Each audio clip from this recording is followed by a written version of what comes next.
Oh, well, that wasn't the kind of evening that we wanted here, really. Southampton won, Manchester City won, only a point away at St Mary's. A team that's been really tricky for us this season. It wasn't a classic game. It wasn't a terrible game of football, and I don't really think City were awful by any stretch of the imagination, but it wasn't the kind of thing you really want, really, was it?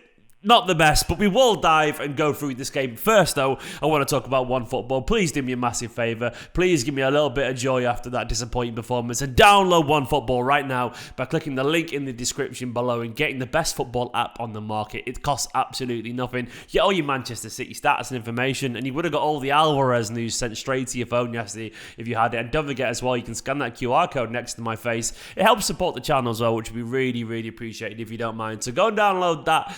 Nourish your phone, get all the stats, all the info, get OneFootball, because OneFootball is awesome. You got 1 second to do it, and let me know in the comments if you've downloaded it. And don't forget, while you're here, let's try and get to 1,000 likes if we can. Not the best day, but it'd be really appreciated. And hit that subscribe button. But despite that performance, don't worry, Prem soon come indeed. Prem soon come indeed. I still think Manchester City are going to win the Premier League. I'm not overly concerned about it. It was a weird game of football. I think City didn't play well in the first half at all. I don't think we did. I thought we were good in the second half. In fact, I thought we were very good in the second half. Against a team that played really, really well. I think we have to remember sometimes that in the Premier League, if a team turns up and has a good day, like Southampton did, it sometimes can be very, very difficult. Southampton were excellent. We always have to look at the context of this game based off that as well. Like, we can turn around and go, City were terrible, blah, blah, blah, blah, and kick on them.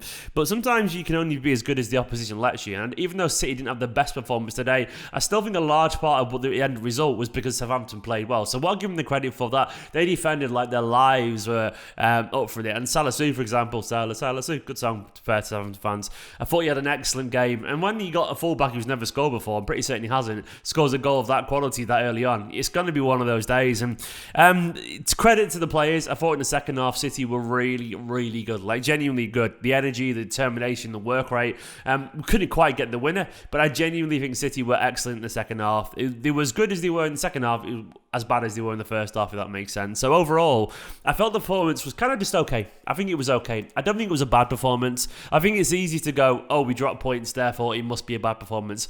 It's never quite as simple as that. Sometimes it can be. But in this instance, I don't think it was. I think that's an oversimplification. I think it was a combination of maybe some fortune for Southampton as well. We could talk about the lack of VAR decisions if you want to. And the title of this video is VAR frustration, because there was frustration from amongst City fans. And that was the story of the game for me. So maybe they got a little bit lucky there. Maybe there's a combination as well of their own brilliance defensively and City being wasteful too. So it's one of those things on the day where a team played really well. Maybe got a little bit of luck with some decisions and we didn't play well enough to win. But we didn't play badly, in my personal opinion. Just not well enough to win.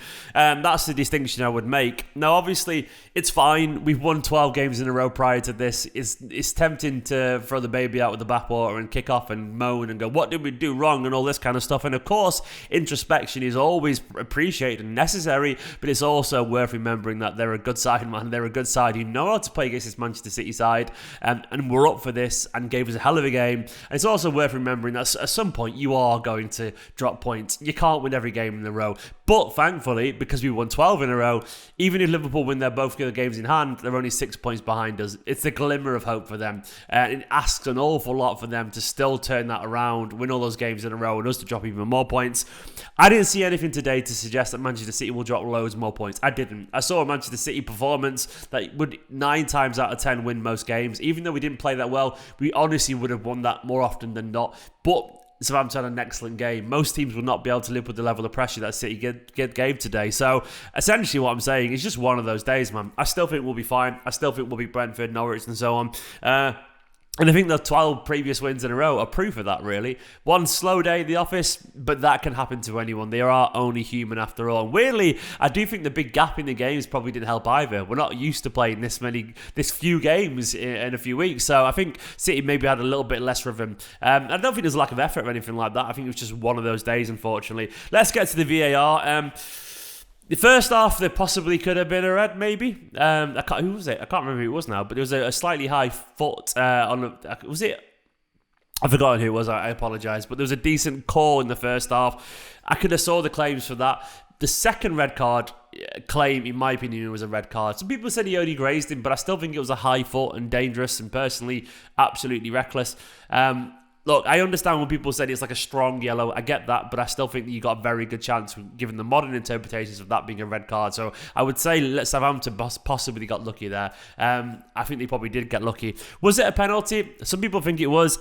I kind of think it was outside the area. I know it was on the line, but it looked like it was on the line, but I think it was just before the line. And I think it was one of those where I'd be disappointed if it went against us kind of thing. It looked very soft and a bit like you have to zoom in and look really close to see it, which can be obviously a way to judge these things. But I don't know. I think it was touch and go, so I didn't feel particularly agreed about the penalty call, but some people were, and many people that I trust and value their opinion, they were too, so I understand the frustration with there.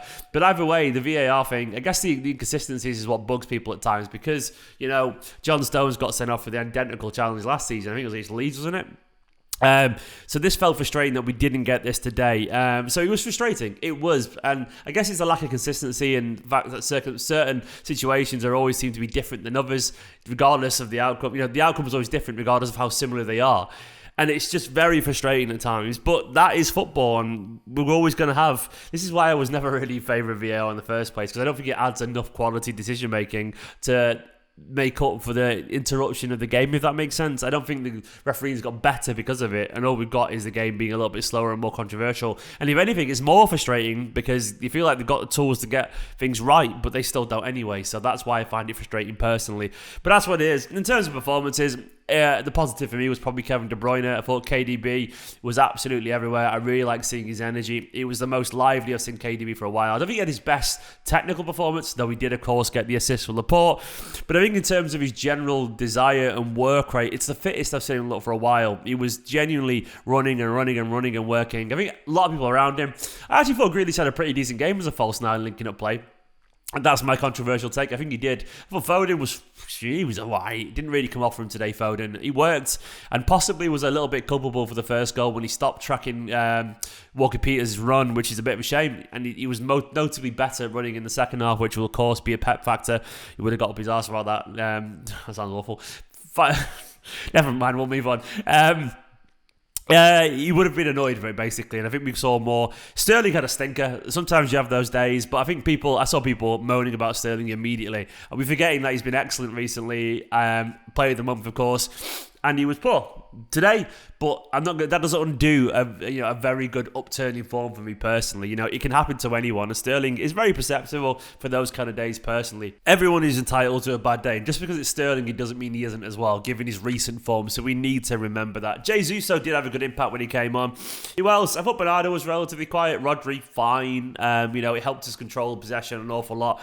Bundled forward as well when he could. Laporte, I don't think he played that well, Laporte, but he scored a goal. He's very clutch with these things, Laporte. So I've got to give him the credit. He always seems to find a way to get a big goal for us, so fair play to Laporte there.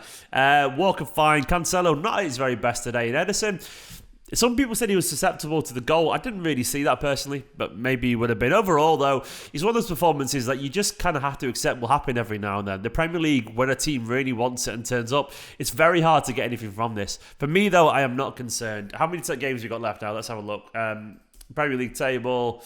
Manchester City have now played 23 games. We've got 15 left, which is 45 points available, which would get us, if you want more, of course, 102 points, which we're not going to do.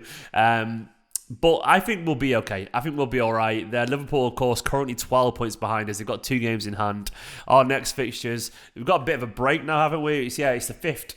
It's not until the 5th now when it's the FA Cup, which is a couple of weeks away.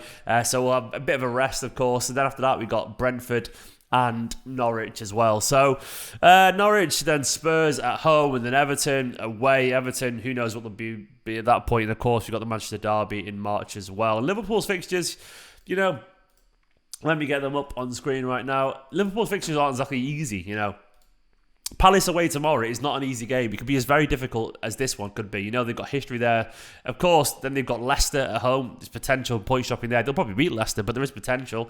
They've also got Burnley away, which is, Norwich at home isn't the hardest in the world. West Ham after the Carabao Cup final. We don't talk about that because it doesn't exist, because it's post-Man City. And they've got to go away to Brighton as well. So, essentially, I'm pretty relaxed about it. I think they'd have to win. They have to win, essentially, in my opinion, more or less out of their 17 remaining games, they have to win 15 at least to have a chance to win this.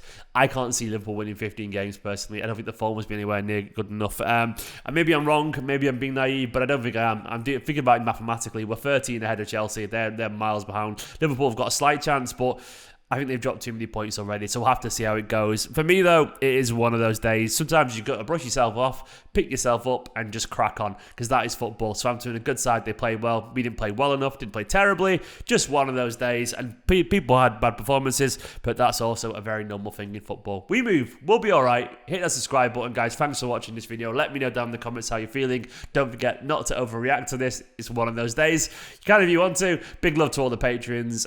Scott Denby, my Patreon producer, and every single one who's watching these videos. You're all awesome. Prem soon come. Do not worry. It will. We're going to get that title. We will get that title. Download on football. Hit that subscribe button. And I'll catch you tomorrow for 5 Things Learned in a bit.